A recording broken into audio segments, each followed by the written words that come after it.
Bonjour à tous et bienvenue dans cette vidéo où je vais vous parler des marqueurs Sharpie. Alors vous les connaissez sûrement, vous en avez certainement déjà entendu parler, vous les avez certainement déjà vus sur des vidéos de tour de cartes, puisque la plupart des magiciens utilisent exclusivement ces marqueurs-là plutôt que des marqueurs classiques.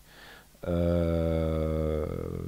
la simple et bonne raison que ces marqueurs ont une caractéristique qui est intéressante pour les cartomanes, c'est-à-dire que l'encre sèche très vite. Donc une fois que vous avez signé la carte, vous refermez le bouchon et l'encre est déjà sèche. Il n'y a pas besoin d'attendre, de souffler sur la carte ou de secouer la carte pour faire sécher l'encre. Elle ne risque pas de baver quand on remet la carte dans le jeu. Ça permet d'éviter d'ajouter des temps morts dans l'exécution de la routine de carte. Donc c'est pour ça que la plupart des magiciens utilisent exclusivement les marqueurs Sharpie. Victime de son succès, ce modèle de marqueur se vend très cher dans les boutiques de magie, hein. Je l'ai vu à 3 euros. Sur Secret de Magie, vous le trouverez le Sharpie original à l'unité à moins de 2 euros. Je vous le propose aussi en pochette de 4 marqueurs, 4 couleurs, rouge, noir, vert, bleu. C'est exactement le même, c'est le Sharpie original. Alors pourquoi différentes couleurs? Parce qu'il peut être intéressant d'utiliser une autre couleur pour signer des cartes. Quand vous signez une carte noire, par exemple une carte trèfle ou pique, surtout une figure, c'est peut-être plus intéressant de la signer en vert ou en rouge pour qu'on voit mieux la signature plutôt que d'utiliser le marqueur noir traditionnel.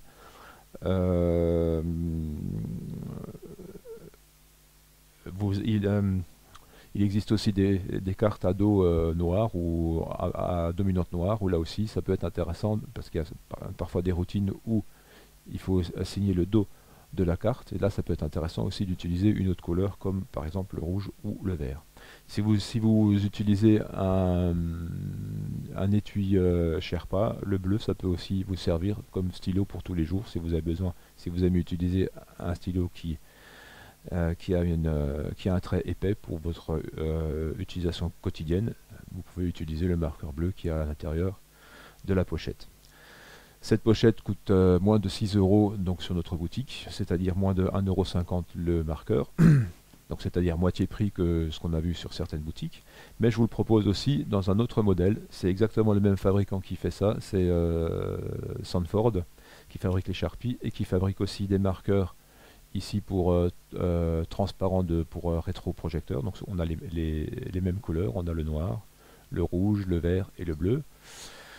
Alors ce sont exactement les mêmes marqueurs, la même forme, le même capuchon et surtout évidemment la même pointe. Au niveau des caractéristiques, c'est parfaitement identique. Je vais prendre celle-là. Si j'écris un trait ici, je referme le Sharpie, le trait est sec. Au niveau de l'épaisseur du trait, c'est absolument pareil que le Sharpie. La seule différence que j'ai pu constater, c'est qu'en y regardant de très près, on peut constater que l'encre du vis-à-vis tire un tout petit peu vers le gris, tandis que, par rapport à l'encre du Sharpie donc original qui est un petit peu plus noir. Donc cet étui 4 couleurs vous est proposé à moins de 3 euros, c'est-à-dire moitié que le Sharpie original. Et je vous le propose aussi dans une pochette 8 couleurs. Donc vous avez les 4 couleurs de la pochette 4 couleurs, plus 4 couleurs, violet, orange, jaune et brun. Ce sont exactement les mêmes stylos, les mêmes marqueurs, avec la même pointe. Vous trouverez une photo sur la fiche produit. Parce que, alors pourquoi d'autres couleurs? Ça peut être intéressant de faire signer les cartes avec différentes couleurs, comme ici du violet, ici de l'orange, ici du vert. Ça permet de mettre un petit peu de couleur dans l'exécution d'une routine de cartes. Pourquoi utiliser toujours du noir? Pourquoi ne pas changer un petit peu de couleur?